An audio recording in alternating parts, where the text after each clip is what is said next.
mes arrière-grands-parents sont arrivés de Belgique, hein, comme beaucoup de monde par ici. Et on commençait justement avec ce champ ici.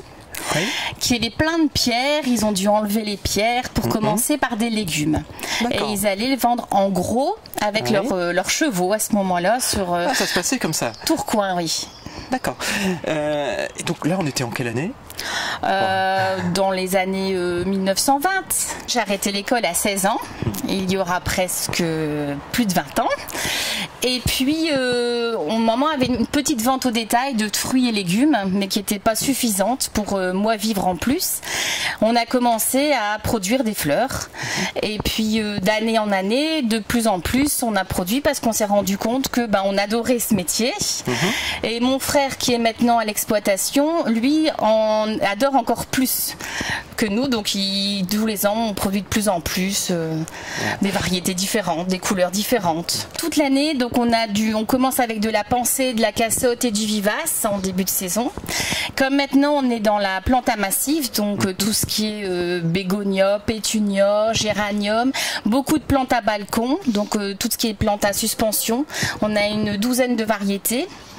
Et puis des variétés de bégonia à bulbes et des vivaces. Vous avez des gens de toute la vallée de la Lys qui viennent vous voir? Oui, toute la vallée de la Lys. Et puis on a de la chance d'être dans qu'on appelle le 4 chemins. Donc Ronques, Bousbec, Lincel, Aluin. Mais on a des gens de Lille et de Marc-en-Barœul aussi le week-end. Il y a des ânes, il y a des poules, il y a des chevreaux. Enfin, voilà. Alors ça, c'est destiné aux enfants ou c'est une autre vocation? C'est surtout la passion de moi et mon papa pour les animaux. Donc j'ai eu mon premier âne quand j'avais 20 ans, réglisse en cadeau, et puis des petites chèvres par amour des animaux, donc on s'en occupe que pour le loisir. Est-ce que c'est une activité économique, je vais dire, rentable aujourd'hui, ou tout au moins est-ce qu'elle vous permet de vivre correctement? La production, oui. C'est-à-dire qu'il faut faire beaucoup de variétés pour s'en sortir. Et puis que nos serres ne soient pratiquement pas vides. Là, nos serres d'exploitation en fleurs pratiquement se vident, mais il y a déjà des plants de tomates, des plants de courgettes pour cet été. Il y a toujours une rotation.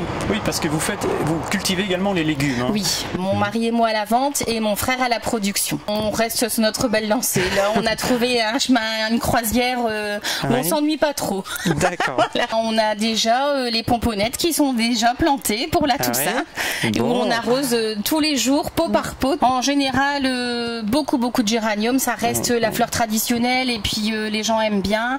Et c'est vrai que c'est une plante facile.